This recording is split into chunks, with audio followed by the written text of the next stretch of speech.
Hello दोस्तों, आज का हमारा टॉपिक है प्रागैतिहासिक काल। जैसा कि हम जानते ही हैं कि इतिहास को 3 कालखंडों में विभक्त किया गया है।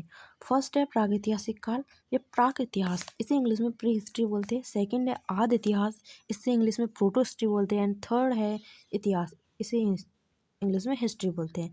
3 भागों में विभाजित किया गया है इसे। तो प्रागैतिहासिक काल क्या है? प्रागैतिहासिक काल उसे कहते हैं जिसमें कोई लिखित विवरण या लिखित साक्ष्य नहीं है। आदि इतिहास उसे कहते हैं जिसमें लिखित विवरण तो है परंतु उन्हें प्रमाणिक तौर पर पढ़ा नहीं गया।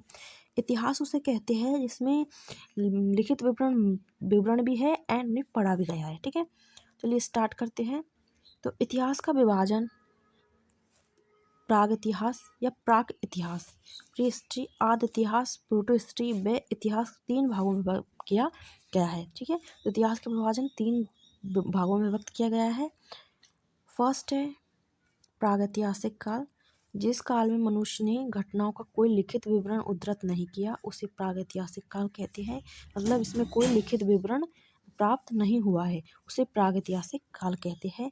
सेकंड है आदैतिहासिक काल।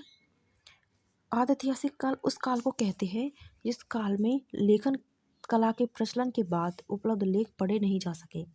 आदैतिहासिक काल उस काल को कहते हैं जिस काल में लेखन कला के प्रचलन के बाद उपलब्ध लेख पढ़े नहीं जा सके। मतलब इसमें लिखित विवरण तो मिले हैं परंतु उन्हें हम पढ़ नहीं पाए, पढ़े नहीं जा सके। ठीक है, थर्ड है इतिहास, हिस्ट्री।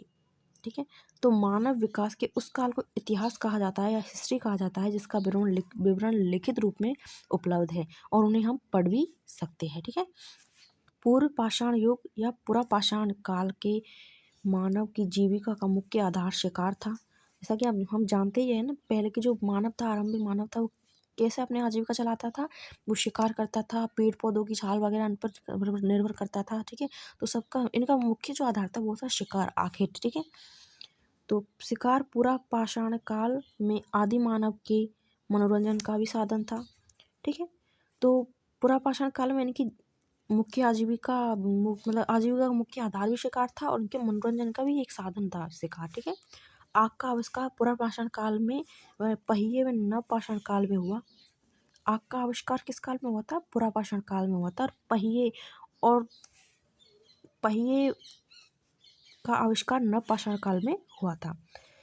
पुरापाषाण पुरास्थल कुन्नूर गुफा में राख के अवशेष मिले हैं। ठीक है, तो इसमें क्या है? आग का आविष्कार क्या है?